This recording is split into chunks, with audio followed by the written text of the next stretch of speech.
Yan ang numero unong sigaw ng libo-libo mga leader ng Kingdom of Jesus Christ mula sa Metro Manila. Sa isinagawang kapangyarihan at kalayaan, ibalik sa taong bayan prayer rally sa Liwasa Bonifacio nitong Martes. Hustisya, dahil sa gitna ng mga akusasyon laban sa kanilang founder na si Pastor Apollo Siquibuloy, hindi nila patas ang trato ng gobyerno sa butihing pastor. Maging ang dating Chief Presidential Legal Counsel na si Attorney Salvador Sal Panelo ay nakiisa sa nasabing prayer rally at dito naglahad ng kanyang panawagan. I call on the powers that be, do not tempt the gods of destiny.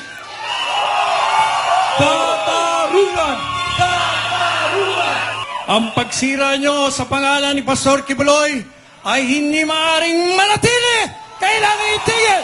Ito'y matapos ilang beses na ipanawagan ni Attorney Panelo na hindi ang Kamara de Representantes o Senado, kundi ang Korte ang tamang hukuman sa mga kriminal na akusasyon na ibinabato ngayon kay Pastor Apollo. Ngunit kung sakaling pumunta man si Pastor Apollo sa mga nasabing pagdinig ng Kongreso, ito naman ang argumento ni Attorney Panelo. Kasi tingnan nyo, pumunta si Pastor, kasi sabi niya, paliwanag mo ang panig mo. So nagpunta. Nagpaliwanag ang pastor, nag-akusa kayo. Malalaman ba natin kung ano ang totoo o hindi?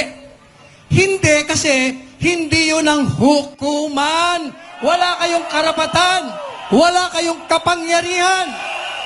Kaugnay naman sa ebidensya na natanggap kamakailan at nagpapasinungaling sa mga akusasyon ni alias David na siya raw ay inabuso, binaboy, binartolina at kung ano-ano pa sa Kingdom of Jesus Christ, may mensahe si Attorney Panelo para sa komite ni Senadora Risa Ontiveros.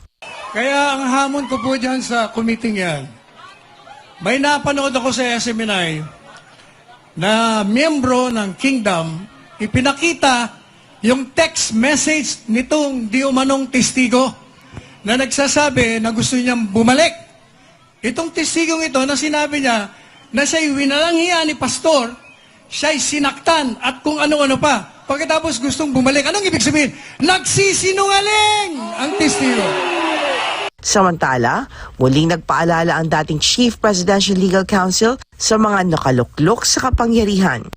Ang gustong ihulog sa bangin ng mga Diyos ng tadhana ay nilalasing muna sa kapangyarihan bago nila ibaon sa lupa.